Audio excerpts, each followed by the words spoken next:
안녕하세요. 한국의 문화유산을 공부하고 소개해드리는 김용수입니다. 오늘 소개해드릴 문화유산은 불교 회화 장르 가운데 하나인 감로도입니다. 웬만한 사찰의 법당에 가시면 감로도가 한 점씩 다 걸려 있는데요. 각각의 작품마다 세부적인 차이는 있으나 큰 틀에서 놓고 보면 비슷합니다. 그래서 오늘의 영상에서는 국립중앙박물관의 불교 회화실에 있는 전시되어 있는 감로도를 중심으로 설명을 드리도록 하겠습니다. 자, 감로도의 구성을 한번 살펴볼까요? 감로도의 내용은 일반적으로 상중하의 3단 구조로 이루어져 있습니다. 상단부에는 주로 부처와 보살로 이루어지고, 중단부는 시식단과 아귀, 그리고 승려와 공양을 올리는 신도들이 그려집니다. 하단부에는 지옥의 장면과 민중들의 생활상 및 죽음의 장면이 그려집니다. 그림을 보면서 다시 간단하게 설명드리면 이렇습니다. 상단에는 불보살, 중단에는 시식단과 아귀, 하단에는 지옥과 민중들의 삶입니다. 꼭 이런 법칙을 따르는 것은 아니지만 작품마다 조금씩은 차이가 있습니다만 큰 틀에서 보면 대동소이합니다. 오늘 보여드릴 국립중앙박물관 감로도는 중단부에 시식단이 그려져 있지 않은 대신 아귀가 크게 그려져 있고 지옥과 국왕 및 대신들의 모습이 그려져 있는 것이 특징입니다. 하단부에는 백성들의 모습이 표현되었습니다. 자, 이건 다른 감로도인데요. 이건 다른 감로도인데 현재 국립중앙박물관에서 기획한 특별 전시인 새 보물 납시연내에 출품되어서 전시되고 있는 원광대학교 소장 대곡사명 감로왕도입니다. 중앙을 보시면 시식단이라고 불리는 밥상이 잔치상 마냥 크게 차려져 있어가지고 음식이 한가득 올라와 있는 게 다른 점이죠. 사실 이런 형식이 감로도의 일반적인 형식이고요. 국립중앙박물관 작품이 좀 이상한 형식입니다. 요즘도 천도제를 지낼 때는 이런 식으로 시식단을 차려놓고 스님들이 발화를 치면서 동시에 춤을 추면서 진행하는 것으로 알고 있습니다. 솔직하게 말하면 제가 이런 의식을 직접 본 적이 없어서 확신하고 말씀을 못 드리는데요. 어쨌든 시식단을 차려놓는 점은 조선시대나 지금이나 크게 다르지는 않습니다. 근데 생각을 해보니까 감로도가 무엇인지 명확하게 설명을 안 드리고 시작한 것 같아요. 그림을 자세히 살펴보기 전에 감로도가 무엇인지 한번 정의를 해보도록 하겠습니다. 감로도는 죽은 사람의 영혼이 잘 구제될 수 있도록 돕는 천도의식에 쓰는 불화입니다. 불교에서는 전쟁이나 불의의 사고 등으로 억울하게 죽은 사람의 영혼을 위로하거나 아니면 평소에 죄를 많이 지은 사람의 영혼이 지옥에 빠져서 고통을 받거나 악귀나 축생과 같은 열등한 존재로 다시 태어나지 않고 구제될 수 있도록 천도제나 수륙제, 49제 등의 의식을 치르는데요. 이런 의식을 진행할 때 감로도가 사용이 됩니다. 이런 의식은 법당 내부에서 진행하는 게 일반적입니다. 하지만 이제 의식이 커지게 되면 부처님이 걸린 궤부를 걸고 야외에서 진행하는 경우도 있는데 이때는 감로도도 함께 바깥에 걸리게 됩니다. 이 감로도에는 불보살과 지옥의 장면뿐만 아니라 당시 백성들의 풍습이 그려져 있어서 민중들의 생활사 연구를 하는데도 많은 도움이 됩니다. 감로도의 내용은 죽은 사람을 천도하는 내용의 경전인 우란분경이나 목련경, 지장경 등의 내용을 바탕으로 해서 그려졌다는 점도 참고로 알아두시면 좋습니다. 대표적인 경전인 우란분경은 석가모니 부처님의 제자인 목건년이 어머니가 지옥에서 고통받는 모습을 보고 어머니를 구제할 수 있는 방법을 부처님께 물어보니까 이제 부처님께서 대답을 해주신 내용입니다. 목건년의 어머니는 지은 죄가 많아서 죽은 후에 아귀로 다시 태어나게 되었는데요. 아귀는 목구멍이 바늘 구멍만큼 아주 좁고 입에서 계속 불이 나와서 밥을 먹으면 타버리기 때문에 항상 굶주림의 고통에 시달리게 된다고 합니다. 이러한 내용이 우란 분경에 나옵니다. 자, 아까 보았던 감로도의 구성을 복습할 겸 다시 간단히 한번 보고 본격적으로 그림을 살펴보도록 하겠습니다. 먼저 불보살이 그려진 상단 부분을 한번 보도록 하겠습니다. 상단 부분의 중앙에는 7명의 부처님이 그려져 있습니다.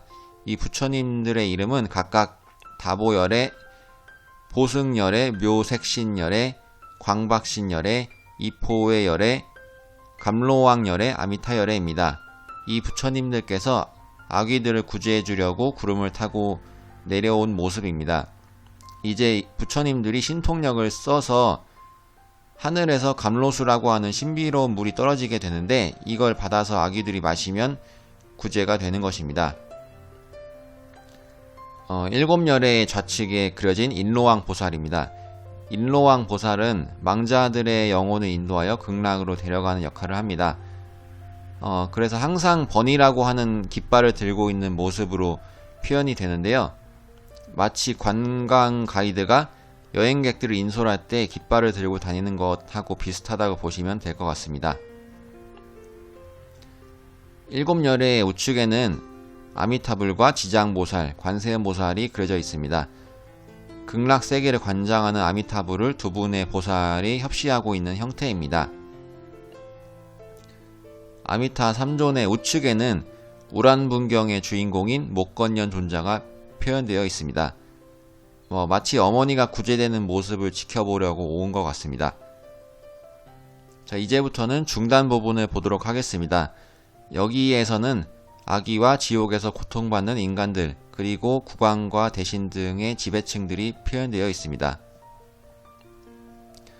먼저 중단의 중앙에 그려진 아귀입니다. 온몸이 뜨거운 불길에 휩싸여 있고 밥그릇을 하나 들고 있는 모습입니다. 저걸 바루라고 불러야 되는지 아니면 밥그릇이라고 불러야 하는지는 잘 모르겠습니다. 어쨌든 감로수를 받아먹고 구제되기를 기다리고 있는 모습으로 보입니다. 조금 더 자세히 보겠습니다. 얼굴은 괴물마냥 흉측하게 생겼습니다. 송곳니가 삐져나와 있고 몸의 곳곳에 굵은 털이 자라나 있고 우통은 사실상 벗고 있습니다. 반바지 같은 걸 걸치고 있으면서 머리에는 붉은색의 머리카락인지 불꽃인지 모르겠는데 아무튼 머리카락 같은 게 그려져 있습니다. 살아 생전에 욕심을 많이 부리고 나쁜 짓을 많이 하면 이런 아귀로 다시 태어난다고 합니다. 아무튼 간에 탐욕이 문제입니다. 더 크게 확대해서 보니까 붉은색은 머리카락으로 보입니다. 몸에 나 있는 털은 굉장히 굵어서 마치 원숭이를 보는 것 같습니다. 꽤나 흉측합니다. 큰 아귀의 옆에는 작은 아귀의 무리들이 그려져 있는데 입안에서 불꽃이 나오고 있습니다. 부처님께 감로수를 달라고 밥그릇을 두 손으로 받쳐들고 간절하게 청하는 모습입니다. 큰 아귀의 오른쪽에는 제왕이 그려져 있습니다. 그런데 누가 제왕인지는 잘 모르겠습니다. 노란색 원 안에 있는 인물들이 모두 제왕인 건지 아니면 이 중에 한 명만 제왕인 건지는 잘 모르겠습니다. 한 명만 제왕이면 나머지는 신하들일 거고요. 그렇다면 이것은 현재 인간들의 세상을 표현한 인간 세상의 제왕을 표현한 것이 될 거고요. 모두가 제왕이라면 과거의 인간 세상에서 군림했던 역대의 제왕들이거나 아니면 그것이 아니라면 사후 세계를 다스리는 지옥의 왕들의 모임 같기도 하고, 그런데 제 능력으로는 잘 모르겠습니다. 혹시 이거에 대해서 아시는 분들이 있으면 댓글로 알려주시면 고맙겠습니다. 여기는 왕비와 후궁들입니다. 저 빨간색 네모 안에 후비라고 쓰여 있어서 왕비와 후궁들 내지는 궁녀들이라는 걸 알 수가 있습니다. 이 장면에서 남자들의 무리는 사공사신이라 쓰여 있고 여자들의 무리는 천인권속이라 쓰여 있습니다. 남자들은 신적인 존재들이고 여자들은 그런 신적인 존재들을 보좌하는 천녀들로 보입니다. 여기에는 대신 보상 장군이라 쓰여 있는데 제왕을 보좌하는 대신들과 장군들의 모습입니다. 아까 보았던 큰 아귀의 좌측에는 파지옥이라 쓰여 있고 이렇게 사람들이 잔뜩 모여 있습니다. 파지옥이라는 게 지옥을 깨트린다는 의미인데, 여기에 그려진 사람들은 보니까 왠지 표정들이 지옥에 들어오기 전에 대기 중인 사람들처럼 보입니다. 여기는 확탕지옥이라 불리는 지옥인데요. 큰 솥에 끓는 물에 사람을 넣고 삶아 죽이는 고통을 받는 지옥입니다. 지옥이니까 죽지는 않고 아마 계속 뜨거운 물에 삶아지는 고통을 받게 될 것입니다. 여기는 독사에 물리는 고통을 받는 지옥입니다. 독사의 독이 몸을 망가뜨리는 고통을 주게 됩니다. 여기는 뜨거운 불에 몸이 불타는 고통을 맛보게 됩니다. 이 지옥에서는 창자가 뽑히는 고통을 당하고 있네요. 지옥이라서 창자가 뽑혀도 계속 생겨나오니까 고통스러울 겁니다. 이제는 하단 부분을 살펴보겠습니다. 여기에는 민중들의 생활 장면과 비극적인 죽음이 그려져 있습니다. 백성들의 죽음 장면이 많이 나오기 때문에 당시 백성들의 삶이 어떠했는지를 간접적으로나마 알 수 있는 풍속화라고도 볼 수 있습니다. 이 감로도가 영혼을 천도하는 목적으로 그려진 탓에 불쌍한 죽음이 많이 그려져 있는 것이 특징입니다. 여기 붉은색 네모칸 안에 위색 상주라 쓰여 있는데요. 제가 한문을 잘 몰라서 무슨 내용인지는 정확하게 모르겠지만 어떤 남자의 머리카락을 잡고서 칼로 죽이려고 하는 상황입니다. 그 위에는 여자로 보이는 사람이 속옷만 입고 묶여 있는데, 제 생각에는 간통 같은 성적인 범죄를 저질러서 이걸 처벌하는 장면이 아닌가 싶습니다. 이 장면은 여인이 우물에 빠져서 죽는 장면입니다. 우물에 뛰어들어서 자살을 한 것인지 아니면 물을 깃다가 실수로 빠진 것인지는 정확히 잘 모르겠습니다. 여기서는 붉은색의 옷을 입은 남자가 한쪽 손에 약사발을 들고 눈을 감고 있습니다. 사약을 마시고 죽기 직전의 모습으로 보이는데요. 눈을 지그시 감고서 지난날의 인생을 정리하는 듯한 그런 모습입니다. 이건 전쟁하는 장면인데요. 노란색의 원 안에 있는 말에 타고 있는 군사가 그만 땅에 떨어졌습니다. 방금 전 장면에서 이어지는 장면인데요. 왼쪽에는 말에 떨어진 사람이 보이고 노란색 원 안에는 목이 잘린 사람이 보입니다. 이거는 이제 굿을 한 판 신명나게 버리는 장면입니다. 무당이 춤 같은 걸 추고 있고 왼쪽의 남자와 오른쪽의 여자가 장구와 징을 쳐주면서 흥을 맞춰주고 있습니다. 이 장면은 병든 사람이 투병하는 장면입니다. 남자가 누워있고 자식으로 보이는 사람이 죽 같은 것을 떠서 먹여주려고 하는 장면이네요. 이 장면은 목매달아서 자살하는 장면입니다. 이분은 무슨 일이 있었길래 이런 극단적인 선택을 했을까요? 혓바닥이 길게 나온 것으로 보아서 이미 죽었다는 것을 말해주는 것 같습니다. 이 장면은 호랑이에게 물려 죽는 호환입니다. 일제강점기에 해수구제 정책을 실시하기 전까지는 우리나라에 호랑이와 표범 같은 맹수가 굉장히 많았다고 해요. 그래서 이렇게 물려 죽는 사고도 심심치 않게 있었던 것으로 보입니다. 이 장면도 병든 사람이 쓰러져 있는 모습인데요. 옆에 한문을 보니까 반로조병이라고 쓰여 있는데, 먼 길을 가던 도중에 병이 들어서 몸져 누웠다는 의미 같습니다. 요즘식으로 말하면 일종의 객사 같은 거죠. 여기 죽은 사람이 2명 보이는데요. 오른쪽 사람은 나무에 깔려 죽은 것으로 보이고, 왼쪽 사람은 산사태 같은 게 일어나서 바위에 깔려 죽은 것으로 보입니다. 이 사람들은 여기저기 떠돌아다니면서 공연을 하면서 먹고 사는 사당패들입니다. 한 사람이 연주를 하고 나머지들은 이리저리 춤을 추고 있습니다. 이 장면은 병든 사람을 뜸으로 치료하고 있는 장면입니다. 이 장면은 사람을 묶어놓고 정강이를 때리고 있는 장면인데, 붉은색 네모 안에 한자로 형헌 이종이라 쓰여 있습니다. 형으로 생을 마쳤다, 뭐 이런 내용입니다. 당시에 이렇게 정강이를 무식하게 두드려 패는 형벌도 있었나 본데 정말 끔찍합니다. 이건 사형을 집행하는 장면인데요. 누워있는 사람의 목을 베려고 칼로 내려치고 있어요. 앞서 죽은 사람은 도르래로 목을 걸어서 올려놓았습니다. 오른쪽 위에는 이제 키를 쓰고 있는 사람들이 2명 보이는데, 이분들도 곧 형을 받을 모양인 것 같습니다. 이 장면은 말발굽에 깔려 죽는 장면입니다. 전쟁은 아니고 단순한 사고로 인한 죽음인 것 같습니다. 이 장면은 광대들이 줄타기 공연을 하는 모습입니다. 한 명은 장구를 목에 메고 한 손에 부채를 잡고 이동을 하고 있고요. 또 다른 사람은 물구나무 선체로 묘기를 부리면서 줄 위에 올라타 있습니다. 이렇게 줄타기를 하다가 떨어져 죽는 사고가 의외로 꽤 있었나 봅니다. 여기서는 3사람이 나오는데요.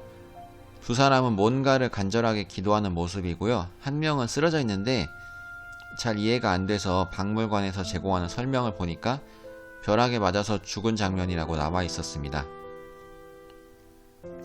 여기 이분은 산길을 가다가 도적을 만나서 짐을 빼앗기고 칼에 찔려서 죽게 생겼습니다. 정말 불쌍합니다. 아마 죽었겠죠? 이건 홍수로 물이 불어났는데 미처 피하지 못하고 급류에 휩쓸려서 죽은 사람들의 모습입니다. 이분들은 집이 무너질 때 미처 탈출하지 못하고 집에 깔려 죽은 사람들입니다.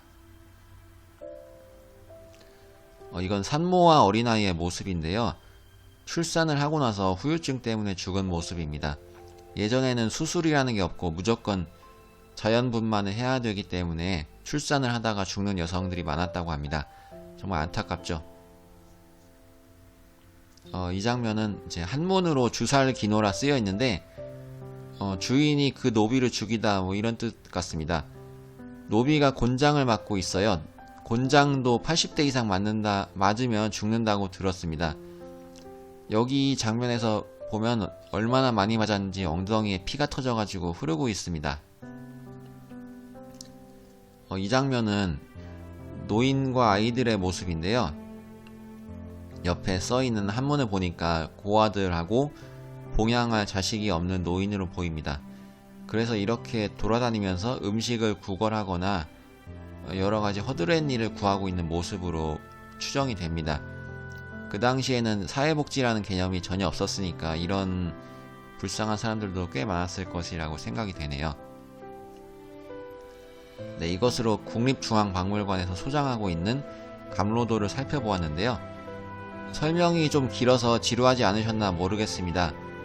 요즘에 갑자기 구독자가 소수지만 늘어서 좀 기쁜 마음도 있고요.